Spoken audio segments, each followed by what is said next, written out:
ko k'aw ye ɲɔgɔn tɛ ɲɔgɔnma da ye tɛ duman wuli la Advance TV kelen do ka dayɛlɛ bɛɛ lajɛlen ye ka concours belebele dɔ bila sen kan tɛ wulilanganaw ni ɲɔgɔn cɛ ni k'a ladan kelen tɔmɔ tɛ champion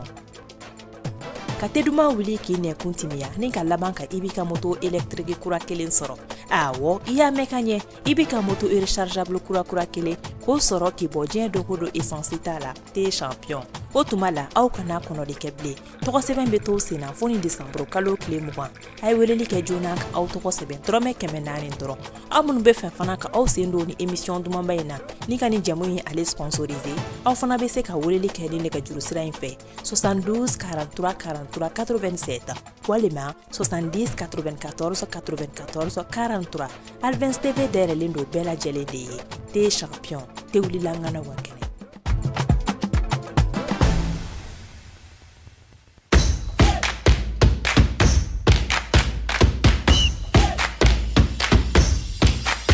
Coucou les amis, j'espère que vous allez bien. Moi, c'est Kadiatou Bagayoro, votre journaliste présentatrice de votre émission sportive préférée sur Advance TV, j'ai nommé Advance Sport. Moi, j'aime ça à merveille comme quelqu'un qui vient juste de remporter son ballon d'or. Et tout comme moi, j'espère que vous serez nombreux à rester connectés sur votre chaîne préférée qui est Advance TV, la télé qui a une longueur d'avance. Tarata nala ma basi yoreke nege kan ta anani wakati obe no soglento ni jamunga dumaina ka kuna funya doma mali kono fuka takasi mali ko gama wa discipline bere ba mbolo yane anti discipline ba discipline na kuna funya manake fon fenyi durant ko gunga ani afanta nyama ambe kana de budi nyoko mawla aba connecter nga différentes plateformes ga pour que on a information foje par ko nya ko gunga ambe kambe na nyoni mardi à 14h GMT sur Advance TV, la télé qui a une longueur d'avance.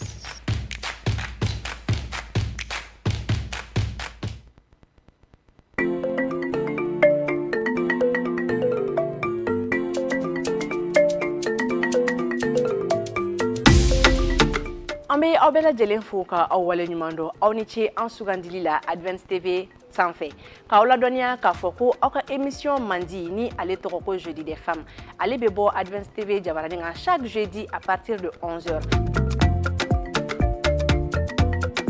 Jeudi des femmes ye jɛmukan ye min kɛrɛnkɛrɛnnen don an musolakaw de kama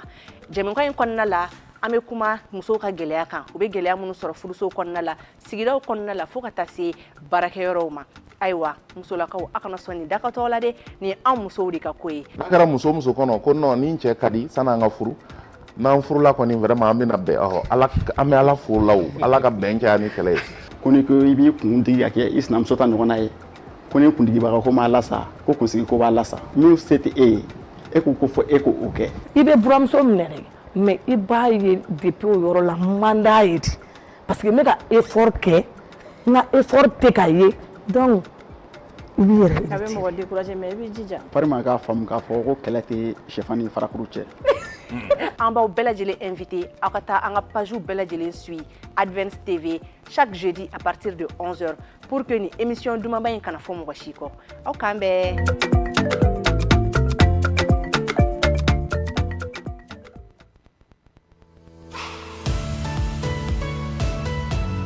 Carrefour des jeunes, c'est votre rendez-vous incontournable dédié à la jeunesse malienne, un cadre merveilleux pour tous les jeunes du Mali afin qu'ils viennent nous parler des sujets qui les intéressent, politiques, économiques, sociales, culturelles. Et nous vous offrons cette opportunité-là. La parole aux jeunes, c'est dans cette émission chaque samedi à partir de 15h sur Advance TV. Pour votre émission Carrefour des jeunes, rendez-vous incontournable de la jeunesse malienne.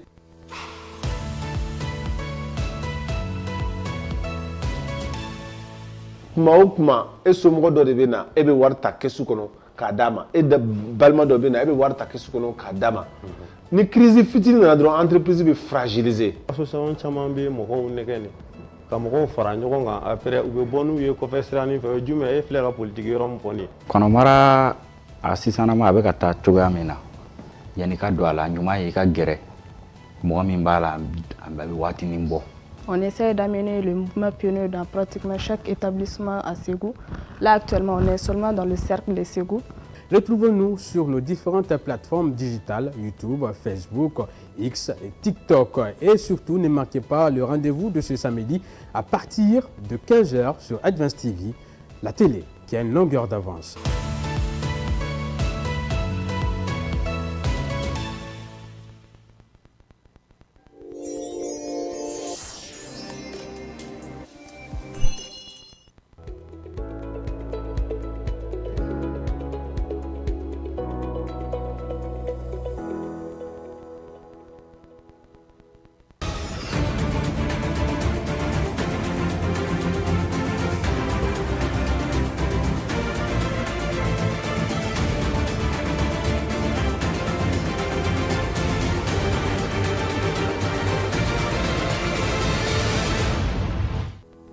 tungarangew togola don kɛrɛnkɛrɛnlen ɲɛnamayali hukumu kɔnɔna na a jirala k'a fɔ mali ma to kɔ a ko la ka sabu kɛ kunungo alamisa mali ye wulikajɔw kɛ segukaw fɛ yen an da bɛna se mun ma an ka kunnafoniya ninnu kɔnɔna na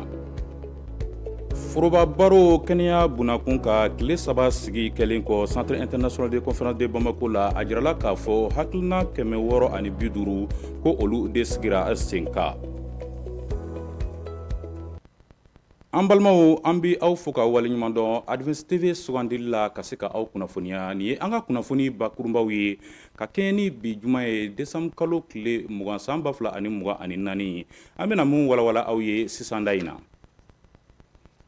duniya kelenya tɔnba ale ye décembre kalo tile 18 sugandi ka kɛ don ye min ɲɛsinen don tungarankew olu ma a jirala k'a fɔ mali ma to kɔ nin ko la ka sabu kɛ kunungo alamisa décembre kalo tile 19 segukaw fɛ yen mali ye wulikajɔw kɛ tungarankew olu kunkanko kibaraw la nin wulikajɔ ninnu bɛɛ lajɛlen kɔnɔna na a jirala k'a fɔ tungaranke ale bɛ kisi cogo min na hakilinaw bolibolila o kan an bɛ aw ladɔnniya k'a fɔ mali fagaɲɛma ni o ye premier ministre ye général de division Ablaye Mayiga ale tun bɛ kɛnɛ in kɔnɔ ka sababu kɛ a ɲɛmaya bɛɛ lajɛlen tun bɛ ale bolo jamanakuntigi tɔgɔ la Aissata Ba ale ni Musa Ɲanga olu ye wulikajɔ kɛ u ye mun sɔrɔ an ka jɛn k'o lajɛ Ni y'an ye Segu chambre du commerce la jama bɔn bɛ iko kɔnɔkulu bɛɛ n'an bɛɛ tungalatalaw olu kunko la ka hakili jagabɔ kɛ u lakanako ɲuman na ni ka dɛmɛ ɲini u ye n'a kɔnɔ mɔgɔ caman bɛ taa tunga la tunga fɛn ta in senfɛ gɛlɛya caman b'a la o de senfɛ Nations Unies n'o ye dunuya tɔnba ye 2000 a y'a kanu k'a fɔ fɛn fɛn Nations Unies jamana ye o ka nin don kɛrɛnkɛrɛn sigi tungarankew tɔgɔ la a hakilinata ye min ye c'est-à-dire que ka se ka kɛnɛw sigi ka mɔgɔ hakili lajigi k'a fɔ ko ni mɔgɔ minnu bɛ tunga la hakɛ de b'olu fana bolo ni jamanaw kan k'a bato donc ka mɔgɔ hakili jigin o hakɛ ninnu na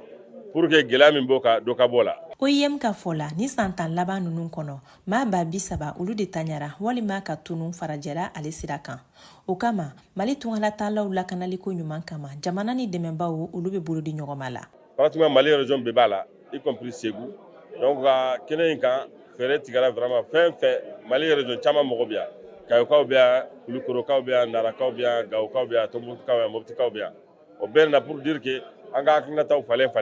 k'a dɔn min bɛ se ka kɛ Kayi est ce que o bɛ se ka kɛ Segu est ce que a bɛ se ka kɛ Mopti ainsi de suite k'a yira tungarankew jɔyɔrɔ ye min ye non seulement o bɛ bɔ jamana minnu na mais ale bɛ taa yɔrɔ minnu fana na o jɔyɔrɔ ka bon mais a bɛ mɔgɔw ɲɛna tungarankew jɔyɔrɔ bɛ essentiellement o ka jamana de kɔnɔ mais o bɛ baara kɛ yɔrɔ minnu fana na jɔyɔrɔba de b'o la hali n'o y'a sɔrɔ tungalata ale kɔlɔlɔ ka bon fan dɔw fɛ tungalatalaw olu jɔyɔrɔ ka bon fana jamana sɔrɔ ale yiriwaliko la ka kɛɲɛ ni o waleya in ye mali jan bɛ a den bɛɛ lajɛlen na a kɛra mali a kɛra burukina a kɛra niger comme an bɛɛ bɛ jɛkulu dɔ kɔnɔna la sisan n'o tɔgɔ ye AES o jamana ɲɛmɔgɔ saba n'an ka jamana ɲɛmɔgɔ yɛrɛ général d'armée Assimi Goïta ni burkina jamana ɲɛmɔgɔ excellence le capitaine Ibrahim Traoré niger jamana ɲɛmɔgɔ le général de brigade Abdourahmane Chani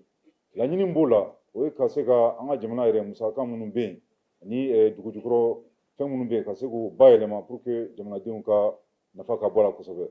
a ka ca ala fɛ n'o ye sira sɔrɔ an b'a dɔn an ka jamana ɲɛmɔgɔ yɛrɛ ka vision ye mun ye ala ka laɲini ye mun ye maliyɛn fɛn fɛn taara tunga la ka taa musaka ɲini olu bɛɛ bɛ na parce que an ka jamana bɛna diya ni ala sɔnna a ma nafa fɛn bɛ se ka bɔ nin kɔnɔna la u bɛɛ b'u ta sɔrɔ a la nin kumakan ninnu bɛɛ lajɛlen fɔra tungalatalaw olu tɔgɔla don kɛrɛnkɛrɛnnen senfɛ min laɲɛnamayara mali la ɲina segukaw fɛ yen nɔ nin kalo in tile 19 kɛnɛ min yɛrɛ laɲini dɔ fana ye ka se ka wale cɛjugu kɛlɛ minnu bɛ ta ka ɲɛsin tungalatala dɔw ma maa dɔw fɛ an yɛrɛ fɛ yan farafinna i n'a fɔ an y'a fɔ aw ye cogo min na ka kɛɲɛ ni Mali ka ŋaniɲɛ tali ye ka kɛnɛya kow bɛɛ lajɛlen ɲɛnabɔ. Tile 3 sigi tun bɛ sen na Centre international de conférence de Bamako la walasa ka fɛɛrɛ sɔrɔ Mali kɛnɛya kow la. Ni hakilina in bɔra Mali furancɛla fanga ɲɛmaayɔrɔ ni o ye Général d'armée Assimi Goïta ye. An bɛ aw ladɔnniya k'a fɔ sigi kɔnɔna na hakilina 621 o de bɔra sigi kɔnɔna na wa labɛnnikulu ɲɛma ni o ye anw ka ministre de la santé yɛrɛ ale y'a jira k'a fɔ hakilina mun bɔra ni sigi kɔnɔna na ko bɛɛ lajɛlen na kɛ ka se ka olu sigi sen kan yaasa Mali kɛnɛya ko ka sira kelen sɔrɔ. Asanso ale tun bɛ kɛnɛ kɔnɔ Anatu Mayiga o ye mun sɔrɔ o bɛ o ɲɛfɔ an ye.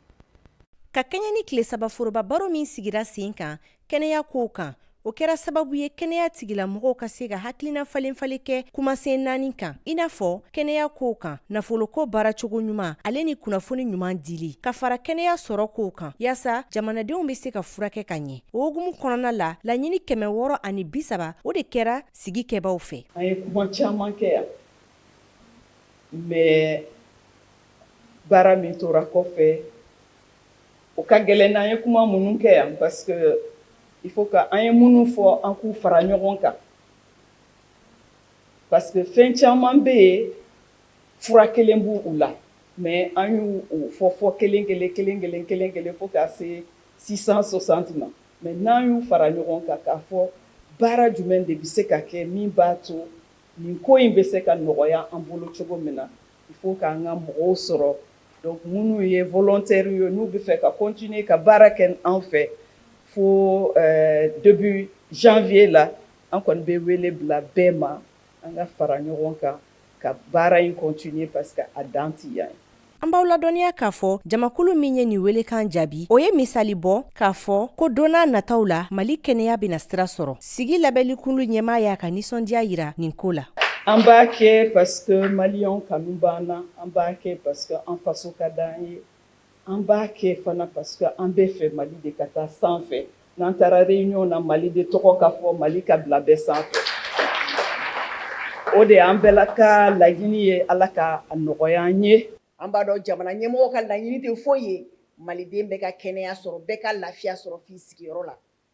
an ɲa caman kɛra ka ban mais présidente y'a fɔ cogoya min na nin ye ko daminɛ de n'an taara an b'an sigi baaraw bɛ fara ɲɔgɔn kan chronogramme bɛ kɛ chronogramme kɛli tɛ dɛ an b'a fɔ an bɛ nin kɛ nin wagati in na wa n'an k'an bɛ min kɛ a wagati la a bɛ kɛ parce que responsable de bɛ k'a la n'i y'a fɔ k'i b'a kɛ n'i m'a kɛ i m'a kɛ ka da kun min kan i b'o ɲɛfɔ ou bien ni min bɛ bɔ a la o bɛ bɔ a la. Walasa ni sigi ninnu hakilina kana bila kɛrɛfɛ kɛnɛya minisiri y'a yira k'a fɔ ko ale yɛrɛ ɲɛ bɛna to ni ko ninnu na walasa ni hakilina ninnu ka ta ba la. Walasa ka san 2024 kuncɛ hɛrɛ ni baden na Bamakɔ sigida 2nan hippodrome kaw fɛ sifinamaw ka kulu min bɛ yen olu ye sugubulon sigi sen kan u bɛ min wele ko foire village férique ale ye sugubulon ye min bɛ kɛ sankuncɛw la a jirala k'a fɔ nin baara in bɛɛ lajɛlen bonya dira Mali furancɛla faga ɲɛmaa ma ni o ye Général d'armée Assimi Goïta ye baara in kurunbɔ kari kɛra ka kɛ décembre kalo tile 19 ye hippodrome kaw olu ka dolanta kɛnɛ kan Isa Sise ale tun bɛ kɛnɛ kɔnɔ a ye mun sɔrɔ an ka jɛn k'o lajɛ. Nin don kɛrɛnkɛrɛnnen in kɛra sababu ye ka an ka laadalakow fɛnw jirali a kun ye ka sifinnakaw ka cɛsiri ani ka yɔrɔ sigi sen kan u bɛ se ka u fɛrɛ bɔ yɔrɔ min na nin san laban na. An ye commune de Chifu an ka baara ye ka denmisɛnninw dɛmɛ k'u orienter u ka laɲini yɛrɛ u bɛ sabati cogo min donc an y'a ɲini k'a fɔ nin san laban in na ka essayer ka nin cadre créer pour que denmisɛnnin minnu bɛ yen ni entrepreneurs don denmisɛnnin minnu bɛ yen ni artistes don vraiment pour que olu bɛ se k'u ka talents yira cogo min a dabɔkun de ye an denmisɛnnin bɛɛ lajɛlen ka se ka ɲɔgɔn dɔn commune de kɔnɔ fɔlɔ Mali kɔnɔ an bɛɛ lajɛlen ka ɲɔgɔn dɔn an ka don da kelen fɛ ka bɔ da kelen. Sigida mɔgɔ caman ni kamalen cɛsirilenw ɲɛkɔrɔ nin nisɔndiya waati in kɛra sababu ye ka layidu ta ko a bɛna kɛ ɲɛnajɛ ye commune den ni hippodrome maaw tɛ ɲinɛ min kɔ. Nin ye nisɔndiyaba de y'an bolo an ka commune ka nin sugu in sɔrɔ barisa a b'a to commune denw bɛ ɲɔgɔn lasɔrɔ u bɛ hakilinaw échanger u bɛ barow kɛ u bɛ feerew fana kɛ ɲɔgɔn ma barisa feerefɛn caman bɛ sugu in kɔnɔ yan dɔw bɛna feere la dɔw bɛna sanni na o b'a to mɔgɔw bɛ kala ɲɔgɔn na. Minisiri min ɲɛsilen bɛ sifinnakaw ni farikolo ɲɛnajɛ kow ma o ka lasigiden ye minisiri tɔgɔ la nin ko in labɛnbagaw fo u ka cɛsiri la nin projet in waleyali la. Commune tɔw fana bɛ kan k'a lajɛ ka bɔ ni nin ɲɔgɔn initiative ye parce que denmisɛnninw kɔni tant que u bɛ ɲɛnajɛ yɔrɔ sɔrɔ k'u ka seko n'u ka dɔnko yira vraiment a b'u ta ka kojugu caman ma hakilila jugu caman ma. Ni village ferikin bolo dara ka se ka Bamakokaw ni funakɛninw la ɲɛnajɛ san laban in na wa a kun bɛ cɛ Noël mana tɛmɛ. kunnafoni kuncɛla an bɛ aw ladɔnniya k'a fɔ fédération malienne de football ale y'a ka baradɔla sigi sen ka ni kunnafonidilaw ye ka kɛɲɛ ni kunungo araba ye alamisa ye an bɛ aw ladɔnniya k'a fɔ sigi in kun tɛ dɔwɛrɛ ye ka se ka san 2023 ka bila san 2024 na baaraba mun kɛra ka olu ɲɛfɔ a jirala k'a fɔ nin ye tagabolo kura ɲuman ye fédération malienne de football kɔnɔna na wa sigi in kɛra Bamako sigida hôtel dɔ la Kajatu Bagayo ale ni Mamadu Diallo olu tun bɛ kɛnɛ kɔnɔ u ye mun sɔrɔ an ka jɛn k'o lajɛ.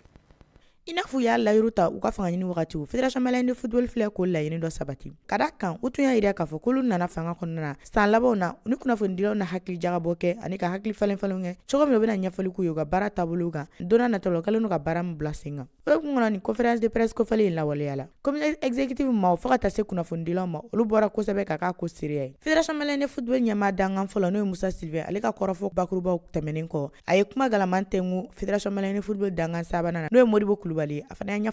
saison min tɛmɛna a kɛra saison ɲumanba ye Mali kɔni na en tout cas an famana ni ɲɔgɔn saison na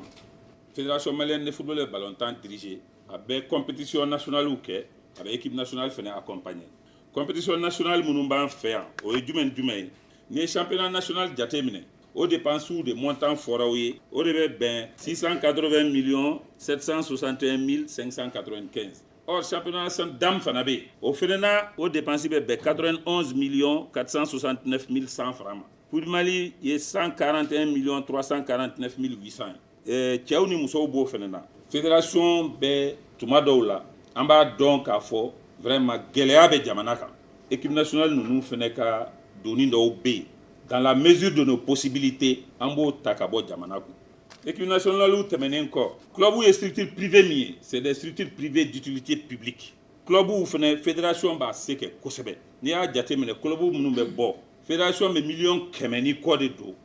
Club ou nunu na kelengelen be. Akora fa kana ayere ka fɔ k'a bɛna waleya minnu fɔ sisan ka kan maaw ka faamuyali jɔnjɔn sɔrɔ olu fana na. Exercice k'u ye min ye c'est que bɛɛ k'a faamu k'a fɔ wari tɛ fédération na ko mɔgɔ bɛ t'u sigi ka min tila o tɛ yen min yɛrɛ bɛ yen dépense min bɛ yen o t'o bɔ yɛrɛ. U y'a jira k'a fɔ olu ye nimisiwasaba sɔrɔ u ka baarakɛlaw na san 2023 ka taa bila san 2024 na ka d'a kan équipe nationale fɛn fɛn bɛ yen bɛɛ sera k'i ka qualification sɔrɔ ka taa wanew ka kɛnɛba kan n'a bɔra junior la n'u yɛrɛ buruna éliminatoire kɛnɛ kan. An balimaw nin bɛ dansigi an ka kunnafoniyaw la an bɛ aw fo ka waleɲuman dɔn Advance TV sugandili la ka se ka aw kunnafoniya anw kɔfɛ nanzarakan cɛɲi fɔbaw bɛna na an bɛ aw fo ka dugawu kɛ ko Ala ka Mali lataa ɲɛ.